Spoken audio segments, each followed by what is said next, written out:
Uno de los biólogos, Ramiro, se puso nervioso. Dijo que era imposible que un río desapareciera así. Lo buscamos por más de 4 horas.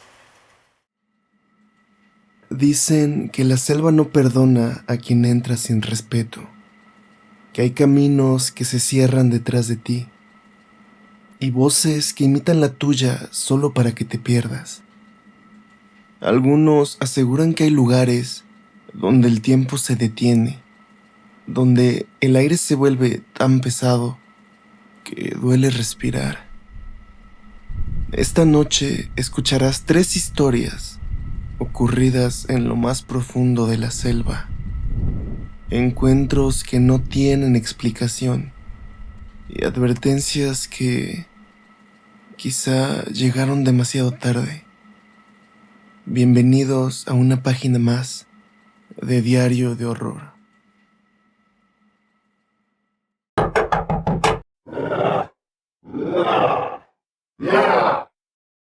Soy Armando. Tengo 32 años. Soy ingeniero ambiental y esto me pasó en 2021, durante un trabajo de monitoreo en una zona selvática de Chiapas. Había aceptado un contrato de 3 semanas para instalar sensores de humedad y movimiento en una reserva ecológica del río Lacantún. Éramos un grupo de 4, 2 biólogos, un técnico y yo. No era la primera vez que me internaba en selva. Y aunque uno nunca baja la guardia, hay cosas por las que simplemente no te puedes preparar.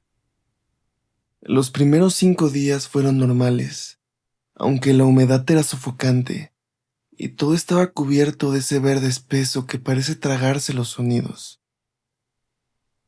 Dormíamos en tiendas de campaña y seguíamos un mapa topográfico para trazar rutas seguras. El problema empezó el 6.º día, cuando intentamos volver al punto base, siguiendo el cauce del río.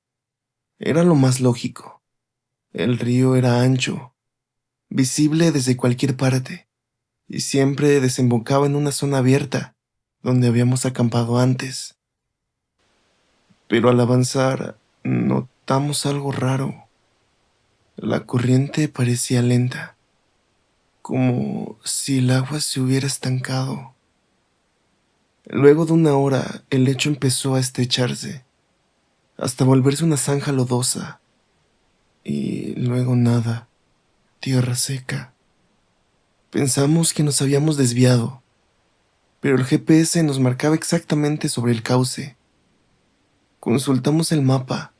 Debíamos estar junto al río, pero lo que teníamos enfrente era selva cerrada, tierra firme y ninguna señal de agua, ni rastro de humedad, ni juncos, solo vegetación densa, como si el río jamás hubiera pasado por ahí. Uno de los biólogos, Ramiro, se puso nervioso. Dijo que era imposible que un río desapareciera así. Lo buscamos por más de 4 horas. Caminamos en círculos, revisamos el suelo, sacamos brújulas, nos alejamos en distintas direcciones. Nada. Esa noche acampamos en ese lugar. Yo no podía dormir. Me despertó un sonido que no puedo explicar, como un murmullo constante en otro idioma. No era viento, ni animales. Era como una conversación, pero desde dentro de la selva. Intenté despertar a mis compañeros, pero todos parecían profundamente dormidos, como sedados. Al amanecer, todo estaba cubierto de rocío, espeso, y lo más perturbador fue que el río había vuelto a estar ahí, justo en el mismo lugar donde no había nada, caudaloso, frío, con peces nadando, como si la noche anterior hubiera sido una alucinación.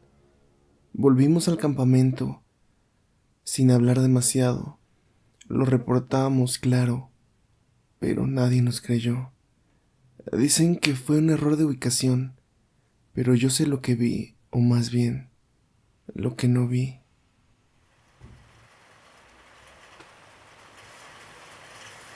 Dijeron que escucharon que alguien los llamaba por su nombre, desde la selva, con nuestras voces, pero que al buscar nunca vieron a nadie.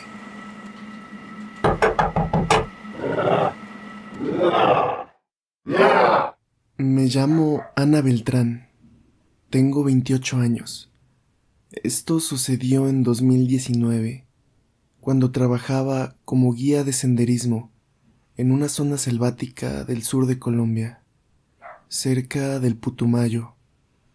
Era parte de una ruta ecológica muy poco transitada, exclusiva para turistas que buscan experiencias extremas, con noches en hamacas, sin electricidad ni señal.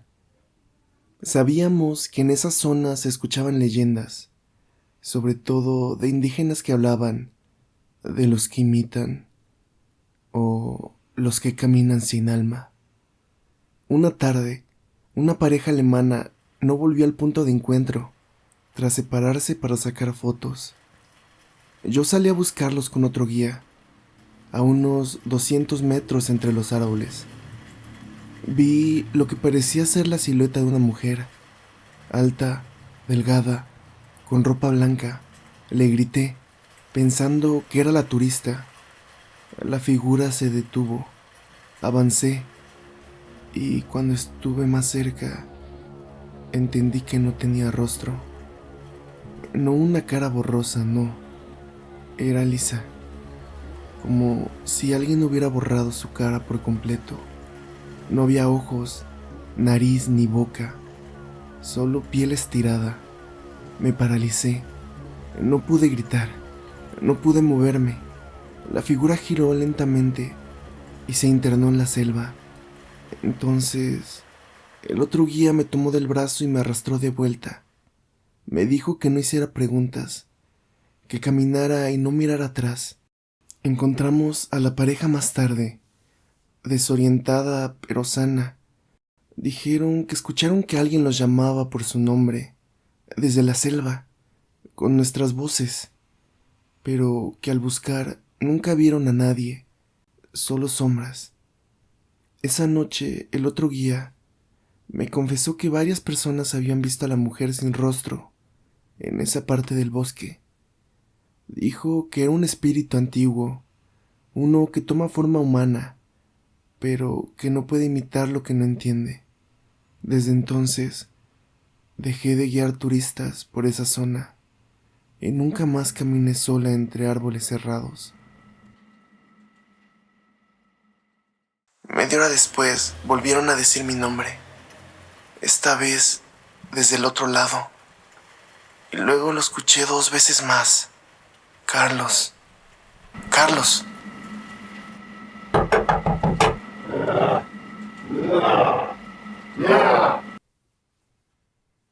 Mi nombre es Carlos Muñoz, tengo 38 años, y esto ocurrió hace unos años cuando trabajaba para una empresa de topografía en Perú. Parte del trabajo incluía marcar zonas potenciales para estudios mineros en regiones alejadas, y me tocó pasar una semana en la selva alta cerca de la frontera con Brasil. Fui solo, estaba acostumbrado a moverme por rutas poco exploradas. Llevaba mi GPS, mapas, provisiones y una radio satelital. Lo que no llevaba era miedo. Eso fue un error. El primer día todo fue normal. Humedad, calor insoportable, insectos hasta en los dientes. Acampé cerca de una pequeña elevación, con buena visibilidad. Pero la segunda noche las cosas cambiaron. Me desperté cerca de las 2 de la mañana, no por un ruido fuerte, sino por algo más sutil. Escuché mi nombre. No un grito ni un susurro lejano, sino una voz clara, desde el límite del campamento. Carlos, Carlos. Salí con la linterna, una navaja, convencido de que alguien estaba ahí. pero no vi nada. Ni un paso, ni un roce, solo árboles y silencio. Volví a meterme en la tienda.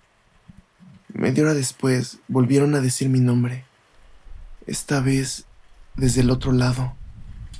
Y luego lo escuché 2 veces más. Carlos, Carlos. La voz no sonaba agresiva, sonaba curiosa, como si alguien intentara entender cómo se pronuncia. Lo perturbador es que era mi voz, como si alguien me estuviera imitando. Apagué la linterna y esperé el amanecer con la navaja en la mano. A la mañana siguiente, encontré marcas de pisadas alrededor de mi tienda, no de botas ni de humanos. Parecían dedos largos, desproporcionados, como si alguien hubiera caminado con las manos. Había una cosa más. En mi grabadora de voz que dejo encendida por precaución, había 43 segundos de audio grabado. Solo se escucha vegetación y luego mi propia voz repitiendo Carlos 3 veces desde lo lejos.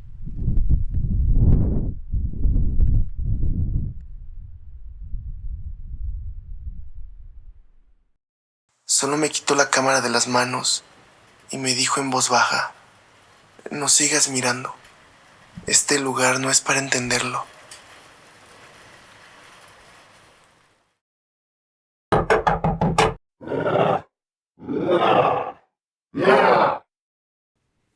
Soy Sergio, tengo 44 años, soy documentalista de naturaleza y en 2018 pasé 3 semanas grabando en una zona muy remota de la selva del Amazonas, del lado brasileño. Estábamos con un pequeño equipo, acompañado por 2 guías indígenas. Queríamos capturar imágenes nocturnas de fauna que solo se dejaba ver entre la 1 y 4 de la mañana.